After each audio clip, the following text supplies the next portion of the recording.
Episode की शुरुआत होती है जिन्नों की पैदाइश की कहानी से। कहा जाता है कि गॉड ने उन्हें धरजदी के दिन बनाया था, यानी उस दिन के बाद जब फरिश्ते बनाए गए थे। जिन्नों को बेपनाह ताकत और कुव्वत दी गई थी और उस ताकत के साथ आया था गुरूर। उनका तकब्बुर इतना बढ़ गया कि उन्होंने खुद गॉड की जगह लेने की ख्वाहिश कर ली। फिर एक सख्त जंग छिड़ गई गॉड और जिन्नों के बीच, जो पूरे 300 साल तक चली। लेकिन हर जिन्न उस जंग में शामिल नहीं हुआ था। कुछ जिन्नों ने अमन का रास्ता चुना और खुद को दियों, जार्स और रिंग्स में कैद कर लिया ताकि वे उस लड़ाई से बच सकें। जब वो अजीम जंग आखिरकार ख़त्म हुई, गॉड ने तय किया कि वो जिन्नों की जगह एक नई मखलूक बनाएंगे और तब उन्होंने इंसान को बनाया।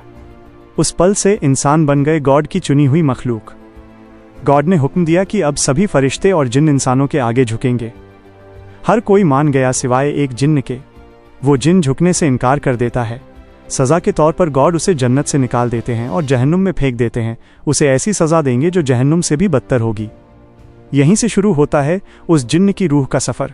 वो जिन्न एक दिए से दूसरे दिए, एक अंगूठी से दूसरी अंगूठी तक भटकता रहा।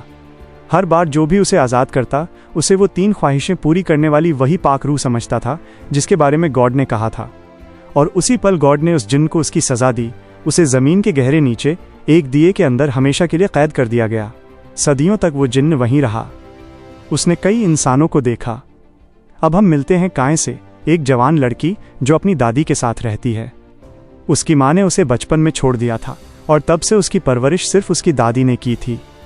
दादी के प्यार और सख्ती में कायं मजबूत, ठंडी और लगभग बेजज्बात हो गई थी। वो जानती है कि उसकी माँ जो पैसे घर भेजती थी, उसकी दादी ने कभी वो पैसे इस्तेमाल नहीं किए। उन्होंने वो सारे पैसे ज़मीन में गाड़ दिए और वहाँ मिर्च के पौधे लगा दिए। अगले दिन कायं एक डेजर्ट टूर पर जाती है। वो अपने ग्रुप से थोड़ा दूर निकल जाती है और अपनी सबसे अच्छी दोस्त मिंजी को टेक्स्ट कर रही होती है। चलते चलते अचानक उसका पैर किसी चीज़ से टकराता है।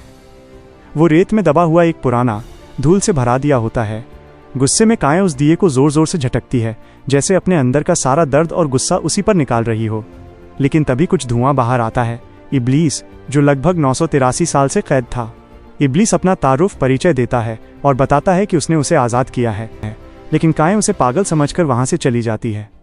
बाद में जब वो होटल के कमरे में लौटती है तो उसे हर जगह लंबे बाल दिखाई देते हैं और फिर वो देखती है कि इब्लीस वहीं बैठा उसका इंतज़ार कर रहा है।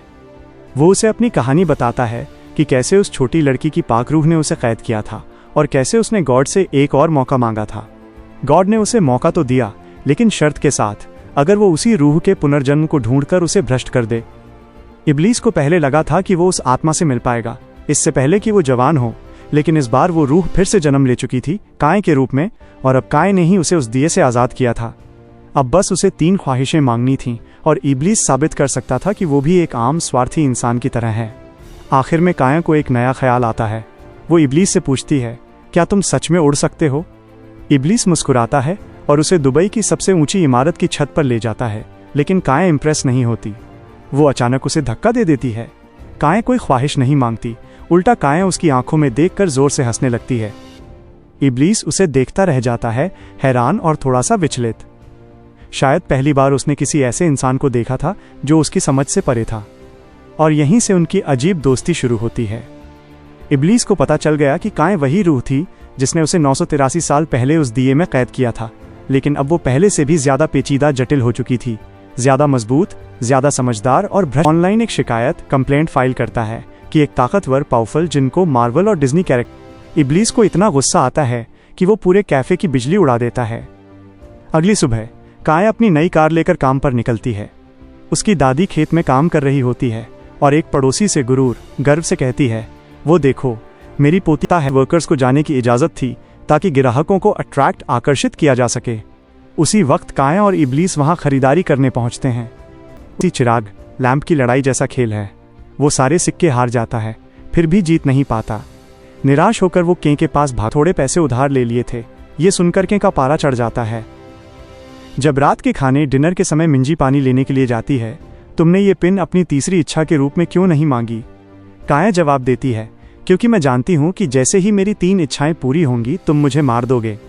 वो आगे कहती है, मेरी दादी हमेशा कहती थी कि इस दुनिया में बहुत से अच्छे लोग हैं, शायद बुरी तो मैं ही हूँ, तो तुम जिस शुद्ध आत्मा, प्योर सोल को ढूंढ रहे हो वो मैं नहीं हो सकती।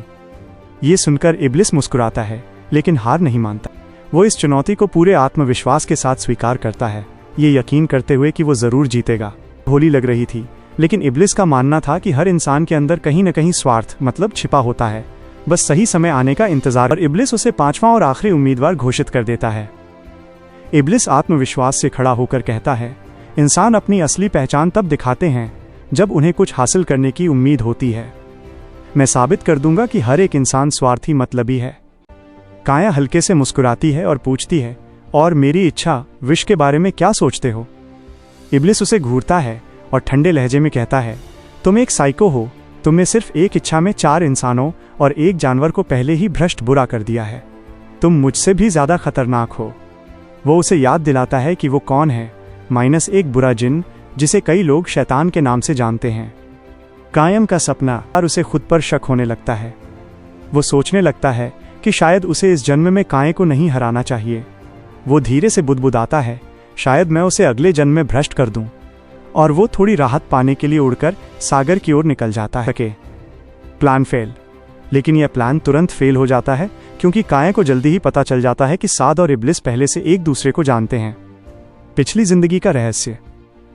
काया के बारे में और जानने की उत्सुकता जिज्ञासा में इब्लिस उसकी पिछली से मिलने से पहले ही मारा जाता है, कभी सिपाहियों के तीरों से तो कभी राजा के आदेश पर। वर्तमान में वापसी। थका हारा इब्लिस वर्तमान में लौटता है, जहां काया गुस्से पूरी क्यों नहीं की। मैं अपनी दादी के लिए एक बोझ हूं, तो शब्द बोझ बदलकर ताकत बन गया। काया मुस्कुरा उठी।